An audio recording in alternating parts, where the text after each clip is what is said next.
Welcome to the art and science of trading as a business. There's two components to this program.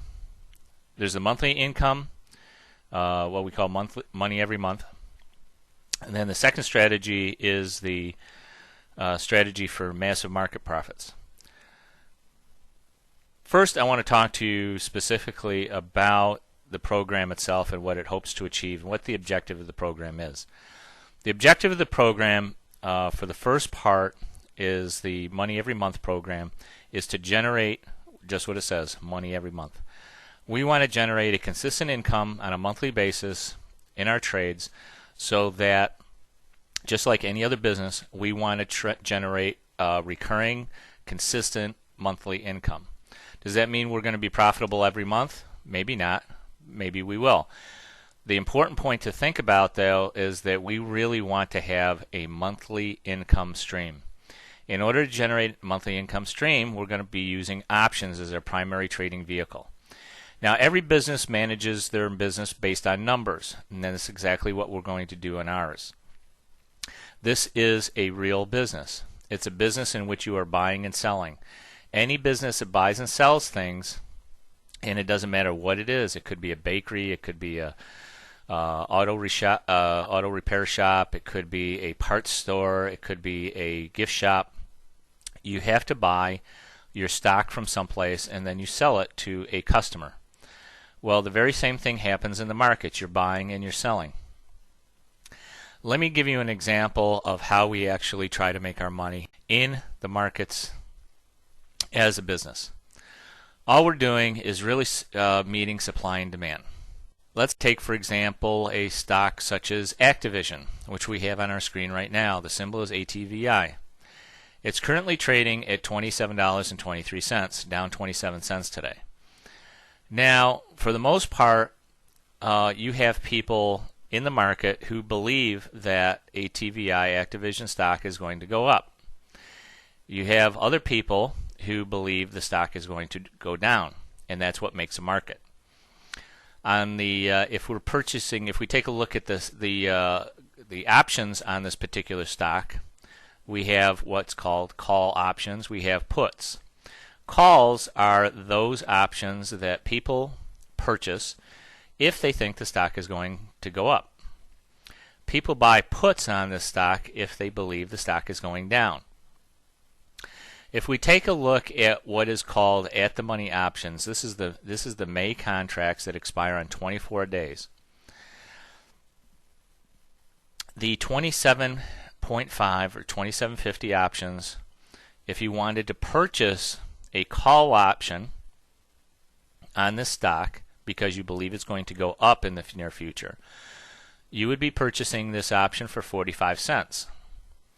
If you thought the stock was going to go down, you would be purchasing this option for 80 cents.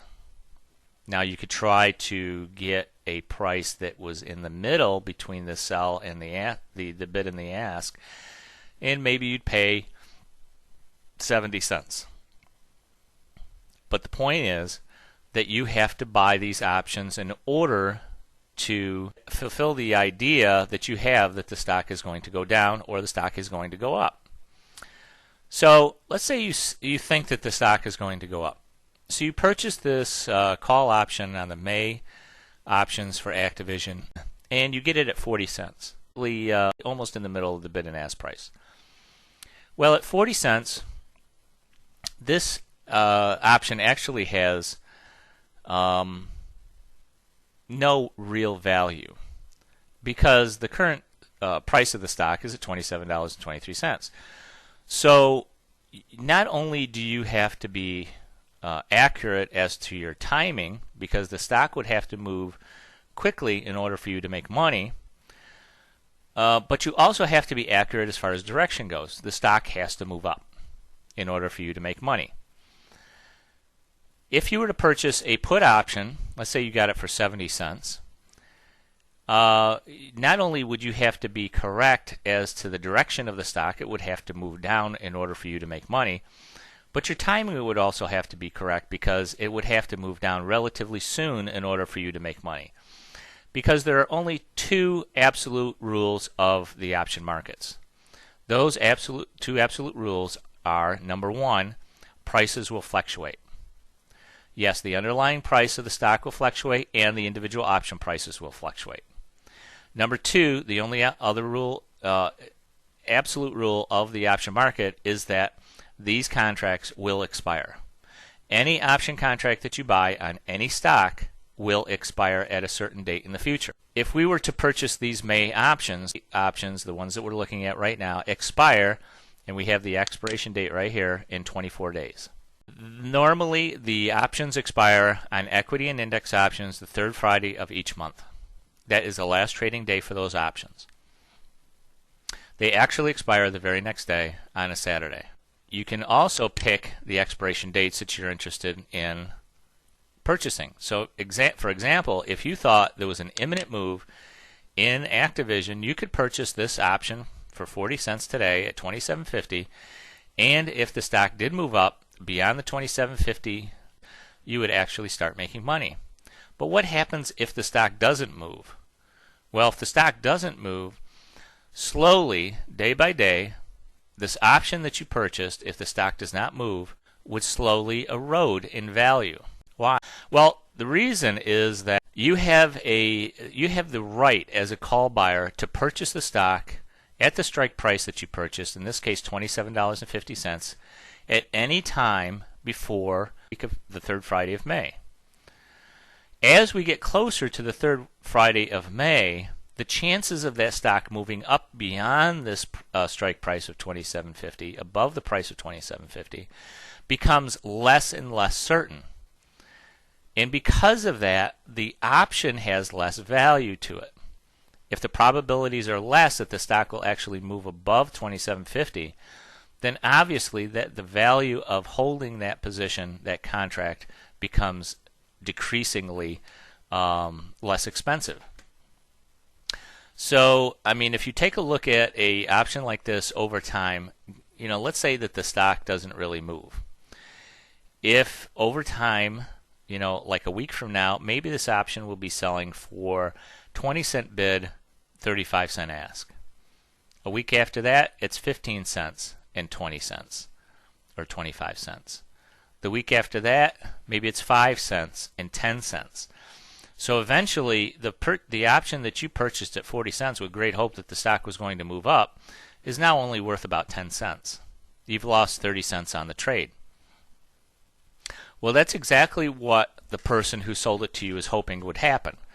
That in fact, that the stock did not go up in price, that you purchased this option that they know is going to expire and will eventually erode in value over time.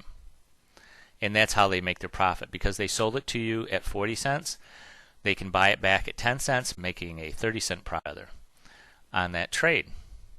Well, what about the guy who purchased the put option? The option that gives him the right to sell the stock at $27.50, hoping that it would go down so that he could buy it back at $22.50. If he could buy it at $22.50 and sell it at $27.50, he's made a $5 profit. And that's what his hope is. Now, if the stock doesn't do anything at all, the same exact thing is going to happen to his put option.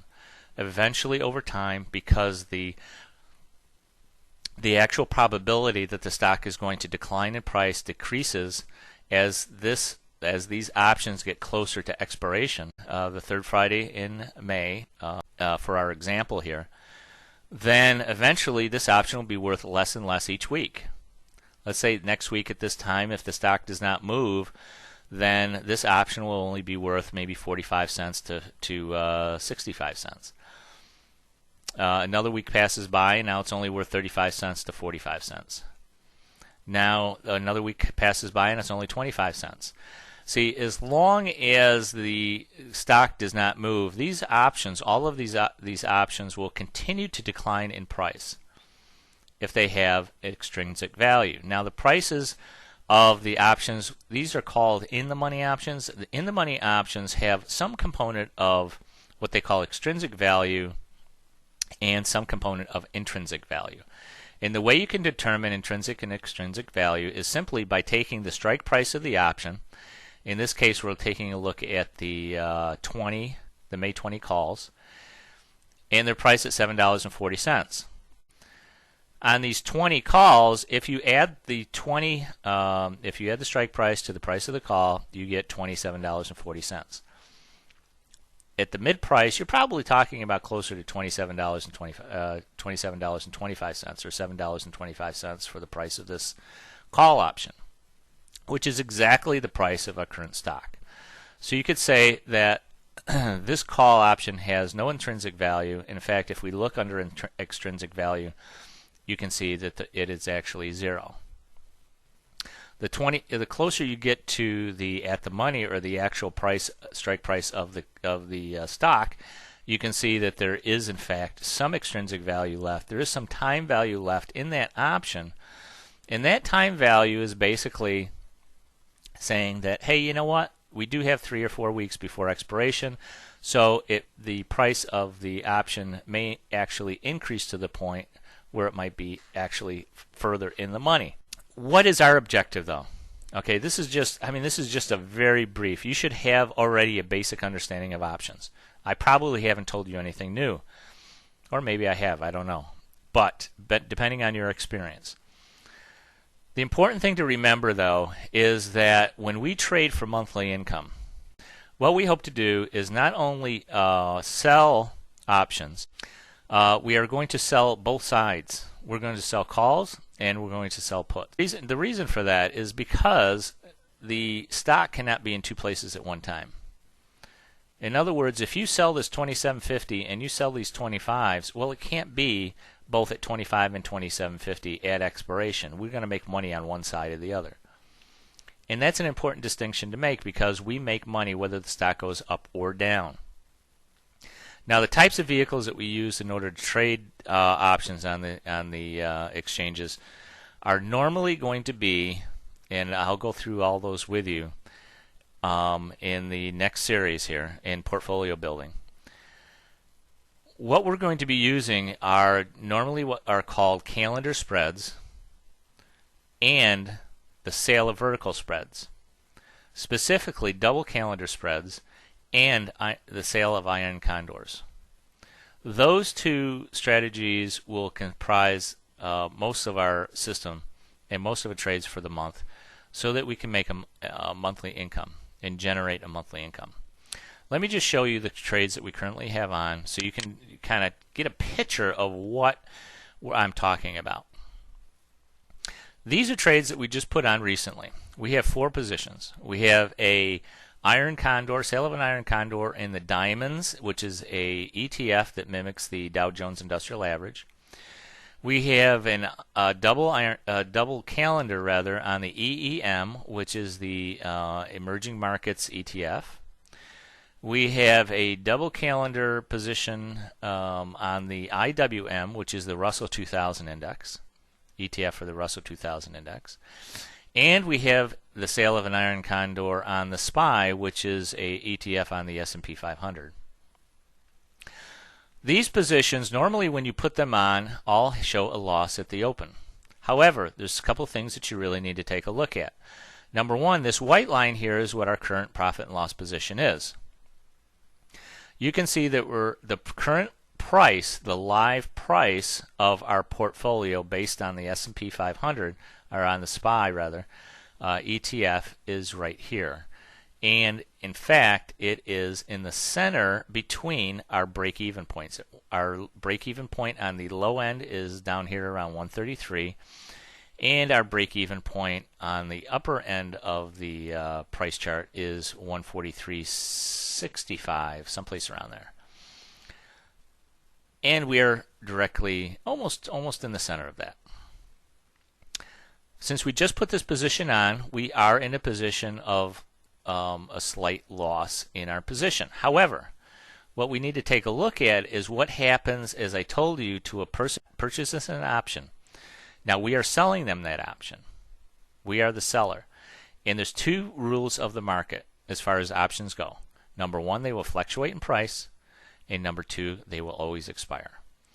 And we take advantage of both of those absolute rules of the option market. And that's what makes this strategy so powerful. Number 1, it fluctuates in price. Well, as you can see, we have lots of room to move. Right now, we're about in the center of this little tent. This is, I explained what this white line is. That's our current profit and loss position. Well, we're currently in a losing position. However, the maximum profit on this position is represented by this green line. The green line is what happens to that option at expiration. And as you can see, if you take a look at this down here in this corner here, if the options were to expire today, we would make a maximum of $1,249 on this position. It's 5/17/08, and we have $1,252 in potential profit in this position at expiration. Today is 4/22, and we have a loss of $79 so far today. If we hold this to expiration, remember what I told you back here, these options slowly will decline in value until they get close to the expiration date, which is the third Friday of May. That's what this green line represents, the third Friday of May. Eventually, this white line will continue to go up and go up and go up and go up until it meets this green line in which we've achieved our maximum profit. And that's how monthly income is derived from the markets. By selling options to people who want to buy them, who are taking bets basically on a stock, whether it's going to go up or down, and it doesn't matter. To us, it doesn't matter. If the stock goes up or the stock goes down, we make money both ways. Our maximum actual profit position will change depending on the price of the stock itself. So we may have a little bit more profit or maybe have a little bit less profit, but we take advantage of one of the major undeniable rules of options is that they will fluctuate in price. Number two, we take advantage of the second rule of option trading is that, and that is that all option contracts expire. Once they expire, they either become worthless, or if they have intrinsic value, if they're in the money, they do have some value left to them. We take advantage of those options that are generally out of the money, that have a low probability of actually being worth anything at all, and capturing that so that we can make money. Now, does this work out all of the time? Well, it does and it doesn't. And the reason I say that is because prices do fluctuate. For example, if you put this trade on and then all of a sudden the prices ran up very, very high and all of a sudden they were very close to your break-even point, what would you do? Well, you'd be in a losing position. Also, if you were far from expiration or if you were close to expiration, then you might show a small profit here. And the real key to making the system work is adjustments. Adjustments are everything because, as I said, prices fluctuate. And that's one inviolate rule of the market. Prices will fluctuate. We don't care if they go up or down, but they do fluctuate. And once they get close to our break-evens, then we have to adjust our position so that we do not go into a losing position. There's a couple rules of the option markets, and that is that the two I've already told you. The third one is don't lose money. Okay, so yes, the rules are prices fluctuate, options expire at a date in the future, and the third rule is don't lose money. So in order not to lose money, many times we have to do adjustments to our original positions, and this is where a lot of option players make a mistake. They do not adjust their positions. They put a position on. They believe that they can just keep it on there until expiration, and then walk away from the position. Well, they forgot about the other rule of the market, and that is prices will fluctuate. Yes, they do expire, and that's where if you're an option writer or you're doing credit spreads, you can make money. But what most people don't realize is that not only do options expire, but they also fluctuate. So if you get into a position, and a lot of option players do this, they just put positions on and they forget about them, and they don't even look at them until they have a loss. And then it's too late to do any type of adjustment to that position because they're already too far gone. Our goal is to monitor your positions, put these positions on within 30 to 40 days to expiration, and then we will show you exactly what you need to do in order to adjust the positions when the prices fluctuate to the point where you're going to be in an unprofitable position. And that's where the majority of the real profits come in this business. Because, what happens to a business when it's not making money all of a sudden?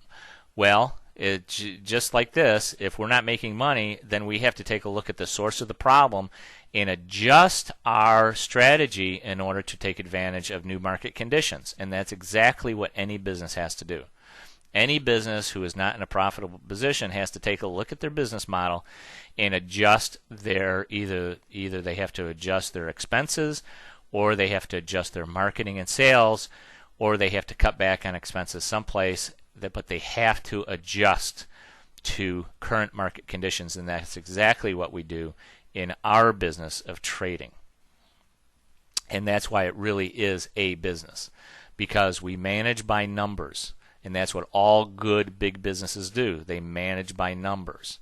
So now this is an aggregate position of our demonstration account for the purpose of these videos. You will see this throughout all the videos that we're creating on this strategy. We start out in a cash position, and we normally trade. I'll show you down here. We normally trade maybe 3 contracts, 2 contracts, or 1 contract.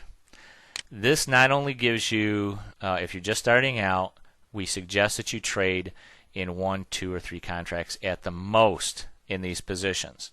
The reason for that is it's much easier to be calm, cool, and relaxed if you do have to do an adjustment and the position is a losing position and you need to make an adjustment in your position. You're going to be a lot more relaxed if you have 1 or 2 or 3 contracts on than if you had 10, 20, or 30 contracts on. But I also want to show you what the profit potential of having more contracts. Eventually, as you get experience in this type of trading as a business, you're going to be able to have a great deal of confidence in your ability to adjust trades over time. I suggest that you begin with paper trading. Now, the Thinkorswim platform has a paper trading account that you can set up for free. It looks identical to this.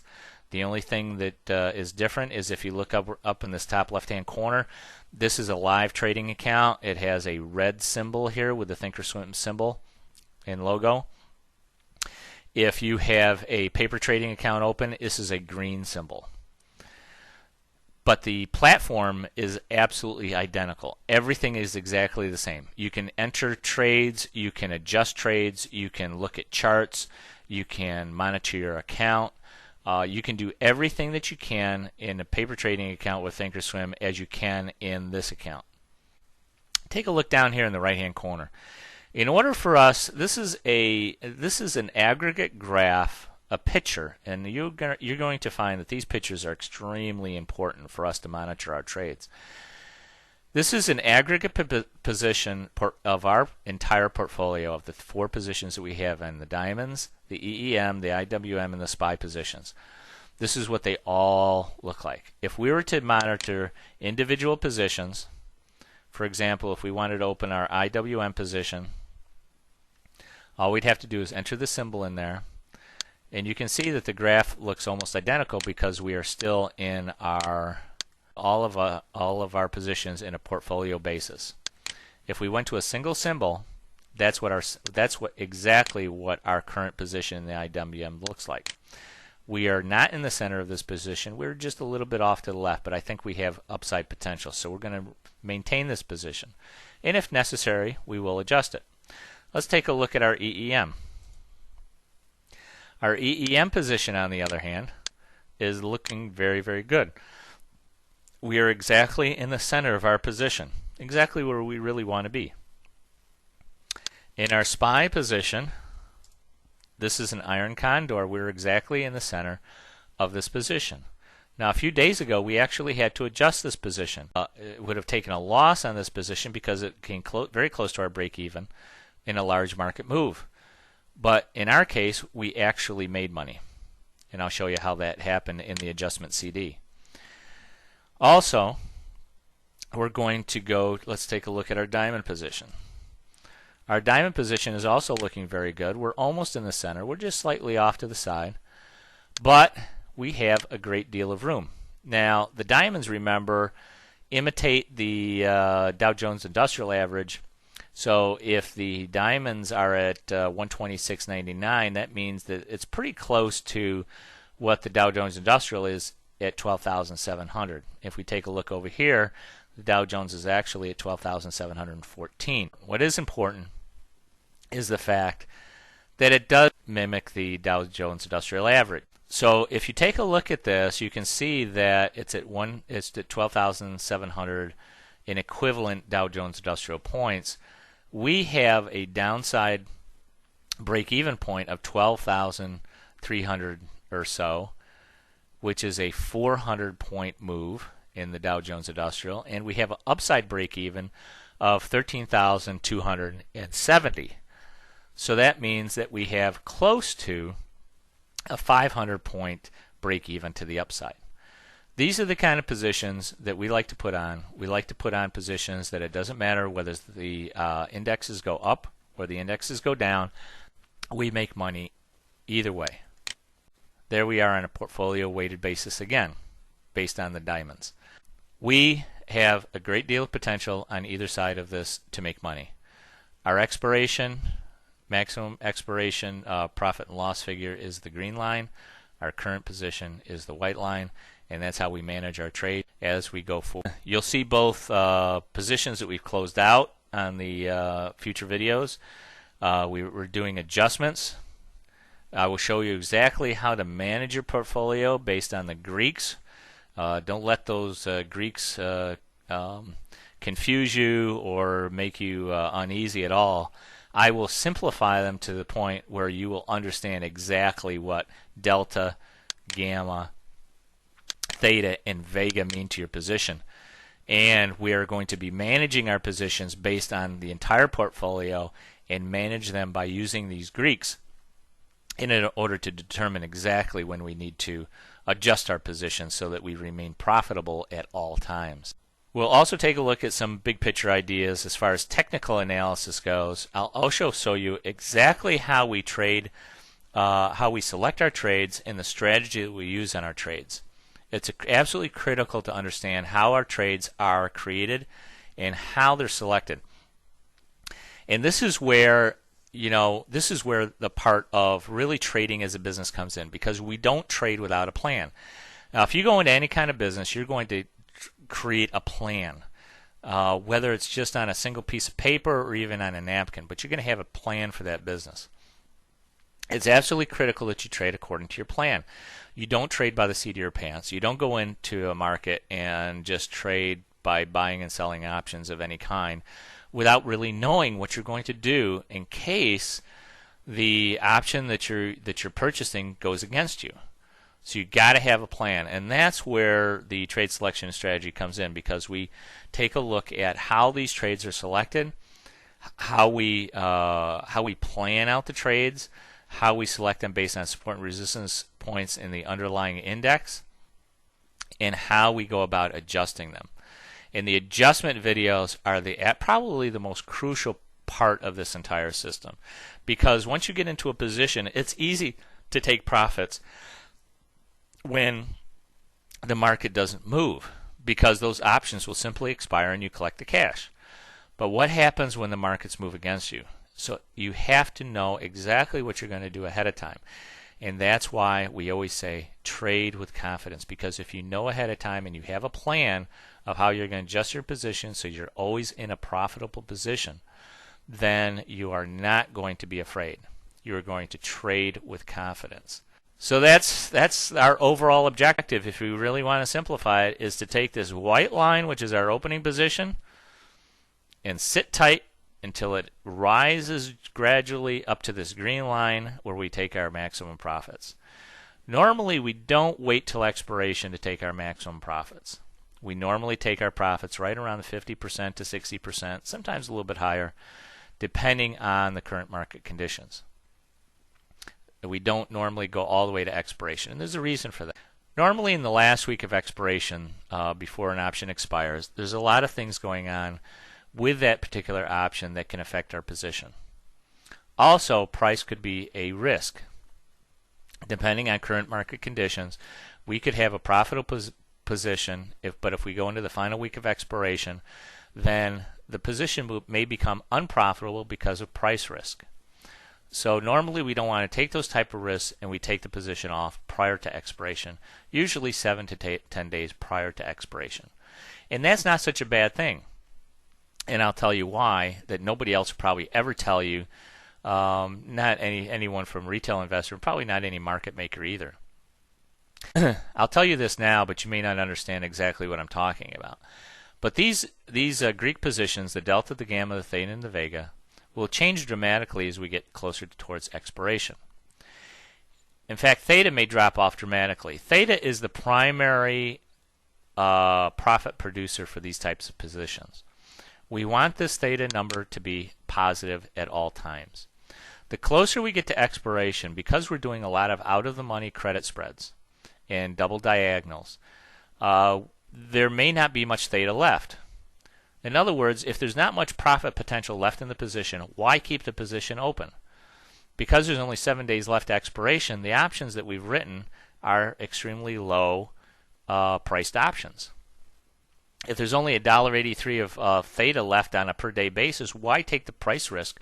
Why take the risk of the price moving against you when there's only $1.83 of profit potential in the position? It doesn't make any sense. It's just like a business that has a very low margin item. Let's say you have to pay $850 to a wholesaler for, but you can only sell it for $900. Well, it doesn't make a lot of sense to keep that kind of a product in your stock at such a high cost when there's very little profit potential in it. It's the same thing here. We only want to keep this position as long as theta is working in our favor. Theta is the rate of decline of the option that we sold. In this case, in these positions, which are live positions, we're collecting $31.37 a day in decay of the options that we've written. If that continues to decline, then we do not want to hold that position any longer. It doesn't matter what our current profit and loss position says at this point. Eventually, theta will catch up. So that's really our goal. Our goal is to move this white line up to this green line and keep our price in the center of our profit graph here. So, hey, enjoy these videos. You're going to find a way to trade that is unbelievably profitable that will serve you for the rest of your life, because these principles do never change. I also want to show you what the current profit potential is. Like I said, we only do 1 or 2 or 3 contracts. Now, when you get to the position where you start to have a great deal of confidence in your abilities to not only put on, select, and plan your trades, but also to adjust them, then you can do as many contracts as you want. Like I said, we're only doing a couple contracts on each one of these positions. Well, our profit potential is, at this point right here, $1,289. And that's only 1 or 2 contracts. What if we were doing 10 or 20 contracts? Well, just add a 1 to that, add a 0 to that. Now we're up to $12,890 in profit potential. And normally we only hold these trades about 3 to 4 weeks. Now, that's not a bad profit potential. This is how professionals trade the market as a business. They don't leave things to chance. They manage by the numbers. They manage their positions. And they adjust when necessary. And that's how money is made in the markets. There really is no limit to the amount of money that you can make. As long as you have the capital, you have the principal, you can make as much money as you want. That's it for this introductory video. I hope you guys really got excited about this, because it is a very exciting business to be in. You're going to have a lot of fun in this course. The videos will blow you away. You'll learn stuff that you've never learned from anyone else. Believe me, I've been trading and investing for 20 years. And it's extremely rare that anyone has ever revealed these types of trading secrets before, because I've taken the $3,000 seminars, the $5,000 seminars, and there's $20,000 courses and seminars, and there's very few people that actually learn how to do these types of monthly income trades. It's extremely rare. But once you learn it, this is the kind of stuff that you can hand down to your kids and your grandkids, because the principles will never change. Okay, guys, trade with confidence.